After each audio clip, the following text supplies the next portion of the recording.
할렐루야, 좋은 아침입니다. 오늘은 11월 18일 목요일입니다. 오늘도 말씀과 함께 또 새로운 한 날을 시작하시는 여러분들의 삶 가운데 넘치는 하나님의 은혜와 평강이 함께 하시길 기도하겠습니다.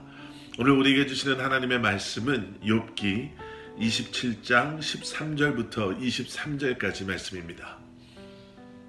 욥기 27장 13절부터 23절까지 말씀, 우리 먼저 함께 말씀 보시고 또 말씀 나누도록 하겠습니다. 악인이 하나님께 얻을 분깃, 포악자가 전능자에게서 받을 산업은 이것이라. 그의 자손은 번성하여도 칼을 위함이요, 그의 후손은 음식물로 배부르지 못할 것이며, 그 남은 자들은 죽음의 병이 돌 때에 묻히리니 그들의 과부들이 울지 못할 것이며, 그가 비록 은을 티끌같이 쌓고 의복을 진흙같이 준비할지라도 그가 준비한 것을 악인이 입을 것이요, 그의 손은은 죄 없는 자가 차지할 것이며, 그가 지은 집은 좀의 집 같고 파수꾼의 초막 같을 것이며, 부자로 누우려니와 다시는 그렇지 못할 것이요, 눈을 뜬즉 아무것도 없으리라. 두려움이 물같이 그에게 닥칠 것이요, 폭풍이 밤에 그를 앗아갈 것이며, 동풍이 그를 들어 올리리니 그는 사라질 것이며 그의 처소에서 그를 몰아내리라. 하나님은 그를 아끼지 아니하시고 던져버릴 것이니 그의 손에서 도망치려고 힘쓰리라. 사람들은 그를 바라보며 손뼉치고 그의 처소에서 그를 비웃으리라. 아멘. 오늘 본문으로 저희가 함께 보고 있는 욥기 27장 13절부터 23절의 말씀은요, 과연 이것이 욥이 말한 내용인가 라고 생각이 들 정도로 이전 욥의 친구 소발이 욥에게 했던 그런 내용과 너무나 비슷한 내용의 말씀입니다. 어떻게 보면 욥의 친구들이 욥에게 했던 그러한 이야기들을, 그리고 그러한 이야기들을 부정했던 욥이 이런 이야기를 할 수 있을까? 욥의 친구들이 욥에게 그런 이야기 했었잖아요. 죄인이기 때문에, 너가 죄를 지었기 때문에, 내가 악인이기 때문에 너에게는 이러한 하나님의 심판과 하나님의 진노가 임한 것이다.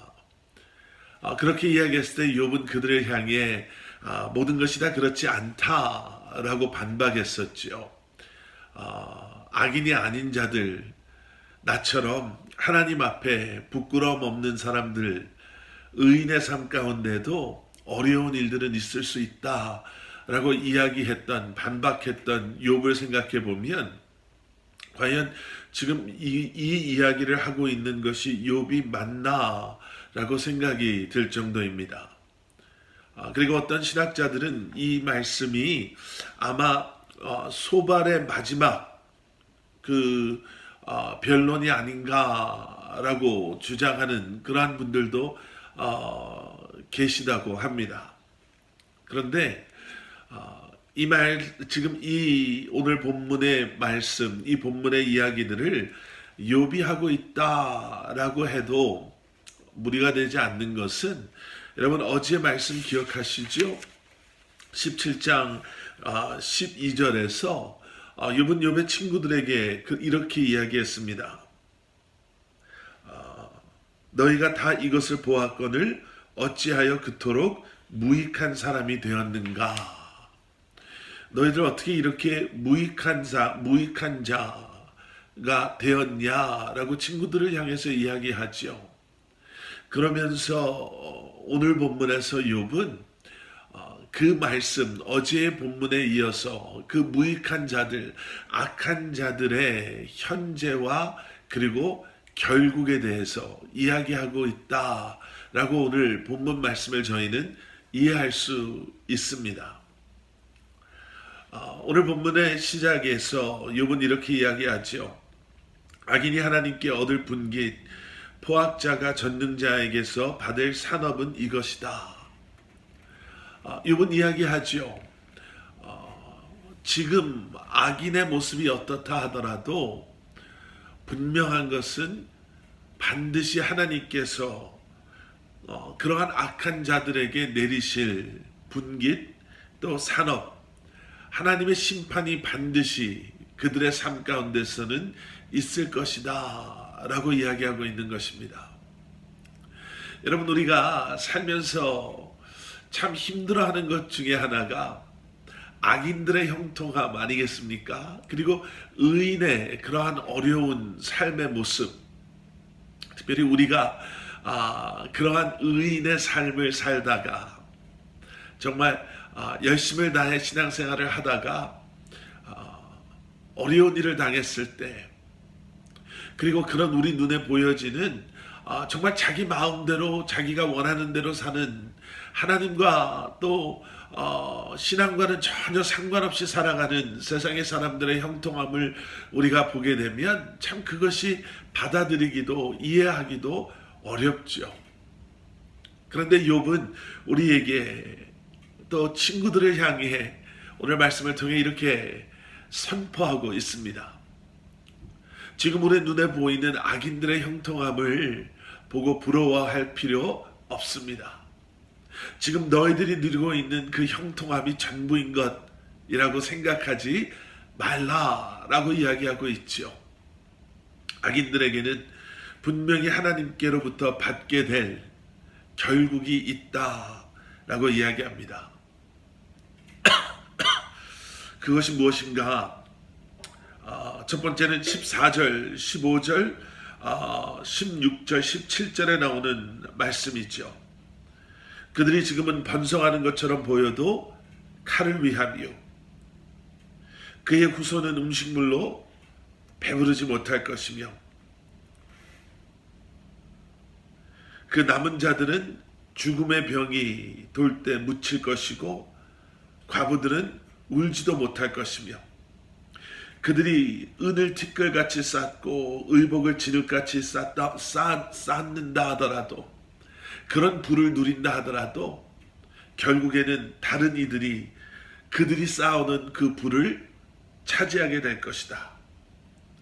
그들이 자랑하는 집은 좀의 집 같을 것이고 파수꾼의 초막 같을 것이며, 19절 말씀, 부자로 눕겠지만 그들이 깨어날 때는 아무것도 없을 것이다 라고 말하면서 그들이 누리고 있는 그 모든 것이 순식간에 사라져버릴 것을 이야기합니다. 욥은 악인들이 경험하게 될 결국에 대해서 이렇게 이야기하죠. 그들이 자랑하는 모든 것, 그들이 자신의 것이라고 말하는 모든 것, 그들이 자랑 삼은 모든 것이 그들의 것이 아님을, 그들이 영원히 소유할 수 없는, 순간 사라져버리고 없어져버리는, 우리가 붙잡으려고 해도 붙잡을 수 없는 것들임을 악인들에 대해, 그리고 그의 친구들을 향해, 또 오늘 우리에게 말씀해주고 있는 것이죠. 여러분, 우리가 부러워하고 있는 것이 과연 무엇입니까? 우리가 원하는 것들이 과연 무엇일까요? 혹시 이런 생각, 내가 이 문제만, 이것만 해결된다면, 내가 이것만 소유할 수 있다면, 여러분, 과연 이것만이 무엇이지요? 영원이라는 그러한 가치를 소유한 것입니까? 아니면 욥이 말하는 것처럼 우리가 가진 것 같지만 사라져버리고, 우리를 더 평화롭게 편안하게 해줄 것 같지만 오히려 그것 때문에 더 큰 고통과 아픔을 경험하게 되는 것, 혹시 세상에 그런 것들은 아닌지 우리 스스로 물어볼 수 있어야 합니다.